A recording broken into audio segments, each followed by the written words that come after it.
Hi, my name is Daniel. I want to thank the board for giving me the opportunity to bring this presentation. I wanted to speak today about expansion.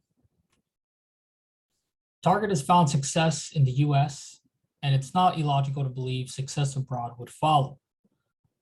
But as you explore the possibility of opening up Target stores abroad, some factors must be considered, and also looking to the past, to what worked and what didn't work in international expansion. For example, Target attempted to enter the Canadian market in 2013 by opening 124 stores within a 10-month time frame. At the time, the executive team felt that integration of Target into the Canadian market would be seamless, and that would be logical. We do share a border with Canada, shared language. Many of the clientele visited the US and went to Target stores in the US and are familiar with the brand. However, as stated and in a Harvard Business Review, CEO Greg Steinfeld mentions, in the end, the market entry seemed rushed and oversized. However, Target is in the position to once again seek to expand into the international market.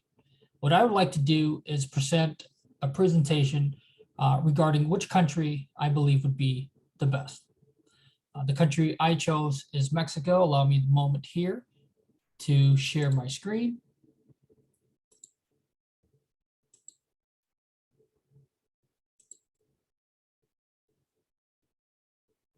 All right.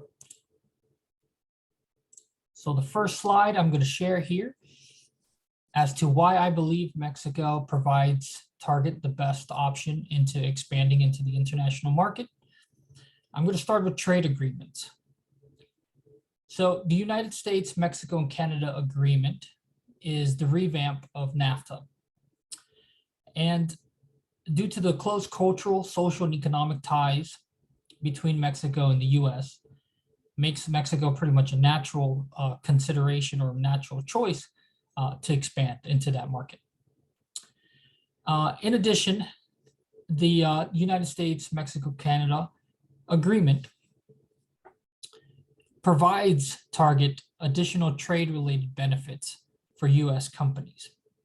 And this is according to the International Trade Administration. Such benefits as labor protections and revised investments provisions. Mexico also has 13 free trade agreements with 50 different countries, notably with the US, Canada, the European Union. Mexico also has duty-free trade access to the US, and Mexico is a member of the World Trade Organization, also the Asia Pacific Economic Cooperation, the Organization for Economic Cooperation and Development. The advantage of doing business in Mexico is the multiple FTAs.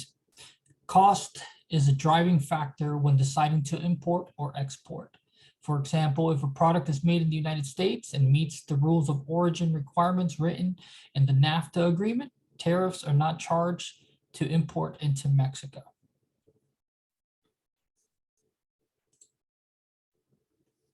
The economy. Mexico is part of the G20. Mexico has a robust economy. According to the World Bank, Mexico has a gross domestic product of $1.07 trillion. In addition, Mexico is avoiding foreign debt, thus keeping the fiscal deficit in control. So the Mexican peso is one of the most traded currencies in the world. For US businesses, the peso value is significant because Mexico is one of the US's biggest trading partners.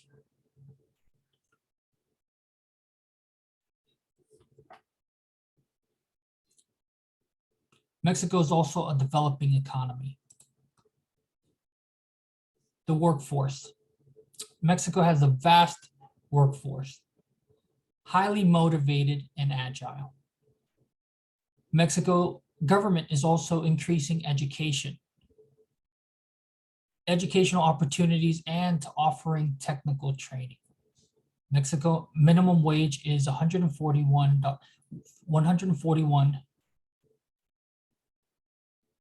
pesos per day, which equals to $6.85 US. 59.4% of the workforce is participating. The median age is 29.2 years, making the workforce very young and vibrant.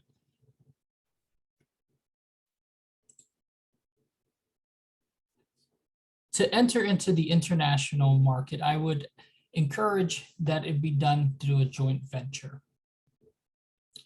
Now, there's pros and cons with each objective. For a joint venture, the cons would be vague objectives. So if the objectives of a joint venture are not 100% clear or communicated correctly to all peoples involved, that may present a problem. Unequal involvement, clash of cultures. There are cultures in business. Certain things in the US may not translate so well to doing business in Mexico or vice versa. Extensive research and planning, and unreliable partners.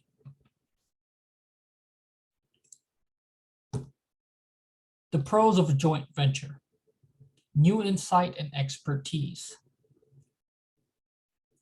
better resources. It's temporary.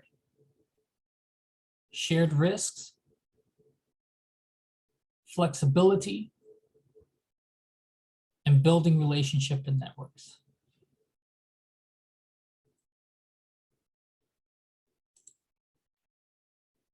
I want to thank you for taking the moment to watch this video.